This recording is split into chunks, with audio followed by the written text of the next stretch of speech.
Tracking Pre-K Data Workshop. Okay, so just for those who don't know too much about our program, here's our story, where we came from and where we are today. So our early learning program began in 2015 as a federally funded preschool development grant. And at that time, we had 18 classrooms, and we served 4-year-olds and those families who are 200% or below of the federal poverty level. And then in 2019, once the federal grant sunsetted, then we became an EOEL, Executive Office on Early Learning, pre-kindergarten program. Again, still serving 18 classrooms, still 4-year-olds, but then we increased the priority to 300% or below of the federal poverty level, and also included families who are homeless, children in foster care with IEPs or English learners. And then if there was space available, we were able to open it up to others if space permitted, other 4-year-olds. And then in this school year, or the past 2 years, we began state funding. And this school year, we changed from the EOEL program to the charter school commission early learning program. And this year, we also were able to begin to serve 3 and 4-year-olds. And then also there was no priority categories identified. So as you can see, for those of you who are registrars, in 2015 to 2019, we used PDG flag. And then last year, we used the EOEL flag. And then we're back using the PDG flag again. And when I say flag, we'll talk about that when we talk about student data. But those are some changes. Okay, and this is where we're located, our sites located across the state. And then you'll get a copy of this. I'm not going to spend too much time, but our goal of our program is to really increase access to high quality early learning programs to address Hawaii's childcare desert. And it just means that the areas that many of parts of our state does not have childcare programs, let alone high quality programs. So if you click onto this link, you can learn more about what is a childcare desert, and this specifically takes you to Hawaii, and also the maps that accompany it. And here's our schools and the number of classrooms that they're serving. Well, why are we here? Why is early learning so important? And even if you got to hear President Biden's message as well yesterday, there's a big push now to support early learning. Why is it important? Because research says that it's based upon data and evidence. So we know that before 5, 90% of the brain is developed. 90%.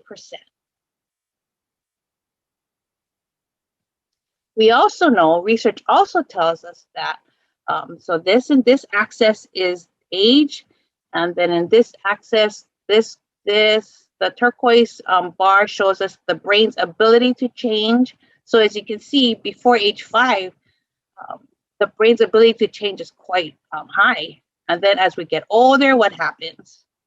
The brain's ability to change becomes harder, right? And then the amount of effort. So again, before age 5, less effort, and then harder effort as we go, right? And we can attest to that for those of you who are my age. Okay. And then the brain development, what happens? So this axis again, this is age. So here we are before age 5. What happens before age 5? We see that there's significant amount of brain development, right? Sensory pathways, language is developed. So for those of you who are providing Olelo Hawaii programs, this is why it's so critical to start beginning teaching the language prior to the age of 5, because all that brain development occurs here. And then cognitive development starts to develop here. So why is that important? It's important so we can maximize this, right? So we can maximize students' potential. Okay. I love these graphs. I share this a lot. I love this one in particular. So how can you and your school support early learning? That's why we're here. Well, you can become an early learning champion. The ledge session just ended, but when we have legislation, you can submit testimony to continue to support early learning. Continue to learn more about early learning. So when people ask you or families ask you, oh, should I send my child to preschool? The answer should be yes, right? It should be yes.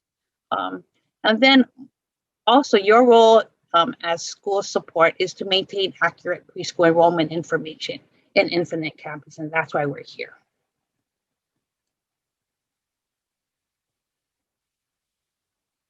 So why do we track preschool data? So Jennifer, I'm gonna leave it to you, punt it to you.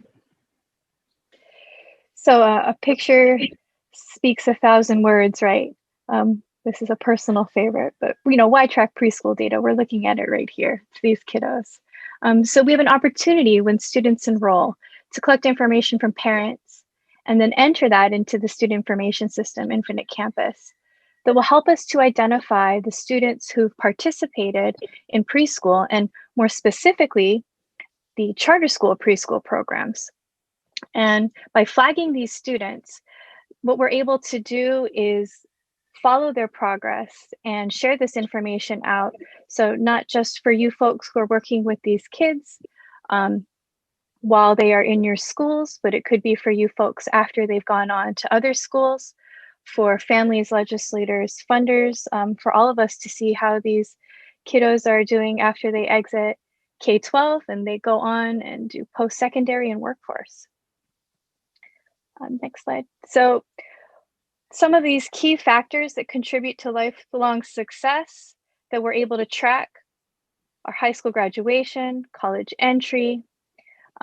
There's ways where we can then connect the K-12 data with the University of Hawaii system, as well as the Department of Labor and Industrial Relations data, so that we can really see, are these students that we start off with at 3 and 4 year old being prepared to become contributing productive citizens? And really another big part of why it's helpful to track this information is this helps us to tell the story about why high quality preschool is so important and worth this investment. So getting into the thrilling logistics of how this information is collected really starts here, like I said, with the student enrollment form. And Dan, if you could go to the next one, we'll kind of zoom in on the 2 key areas of this form.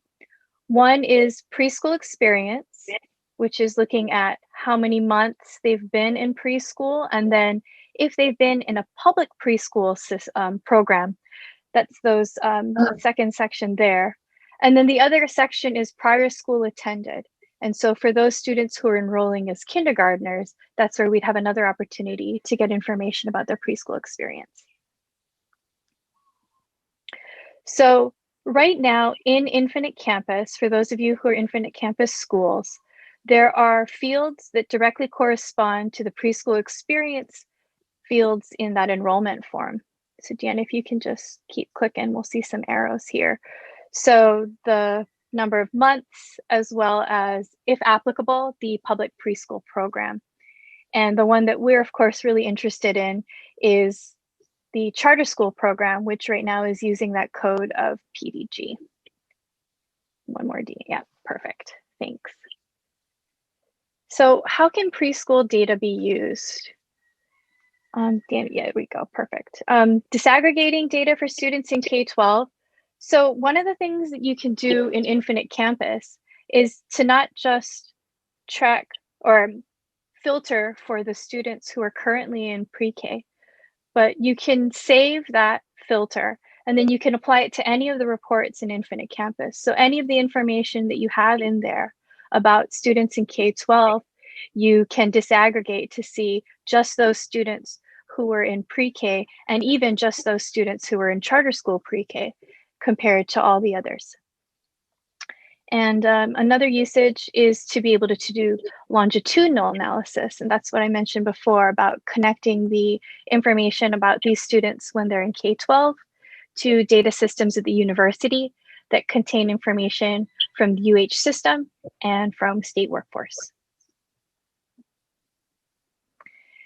And so what you see throughout, as Deanne pointed out, are the text in orange are links. So we'll share this PowerPoint with you folks after, but that right there is a link to some instructions. So if you'd like to create a program filter in Infinite Campus, you can follow along with the instructions there.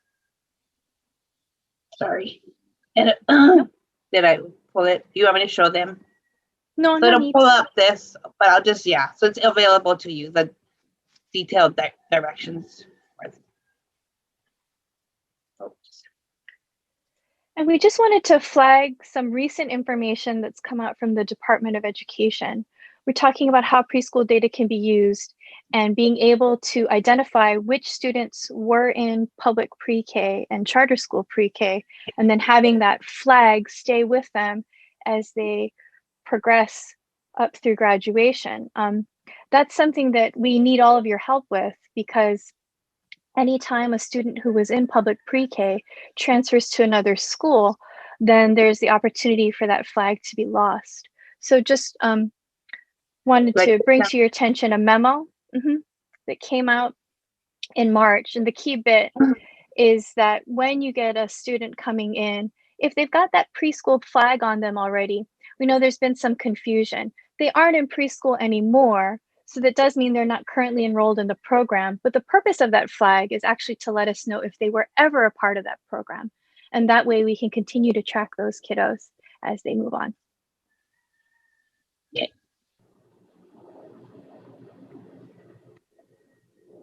Monica? Oh, sorry. A couple new outcomes that came out of Act 46, beginning in school year 23-24 is Section 302DA, which means every school is going to have to start administering the kindergarten entry assessment. And then 302DB, which mostly all the schools do already in the SIS form, is collect and enter prior preschool data. But we need to make sure that not only the name gets taken down, if you guys can start getting the addresses of the previous schools too. And then, although we already requested information on the enrollment form, right now there is nowhere to enter the information in Infinite Campus. Commission staff are participating in a DOE work group that is planning for the implementation of Act 46. And we'll let you know when Infinite Campus is updated to reflect these additional data collection requirements. And the same thing with the, we call the kindergarten entry assessment, KEA for short. There's not much information about that available currently, but as more information becomes available, we'll be sure to let you and your principals know what that will look like and the details of it. Oh, sorry. So this is the field about prior preschool experience.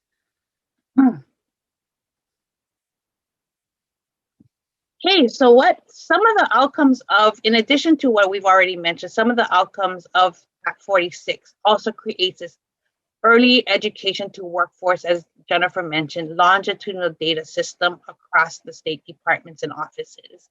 So we want to be able to use this information and track children across time, across their lifespan. So right now, the offices, departments include DOE, Executive Office on Early Learning, or EOEL, of course us, the Charter School Commission, DHS, Department of Human Services, Department of Health, Department of Labor, and then P20, Hawaii P20, which is an entity of the University of Hawaii, would be using some of the data system work to help coordinate this information. So what happened this ledge session that just ended? We secured 2-year biennial funding for the next 2 years. So that's located, what was part of the House Bill 1362. And one of the big changes, again, is they are maintaining that no priority category. So any 3- and 4-year-olds are eligible. There is no income guidelines. There is no priority to homeless children or families or English, none of that. So any 3-year-olds, 3- and 4-year-olds that are 3 or 4 by July 31 are eligible.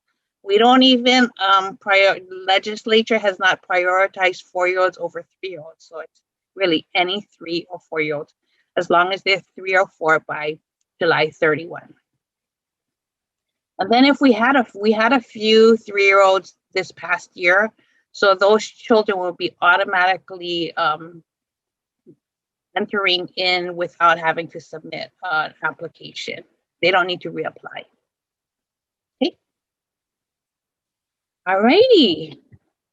So that's kind of our quick presentation. Lots of information. But if you have any questions for any of us, please feel free to let us know. But we definitely are here to support you, your schools, and any questions that you may have.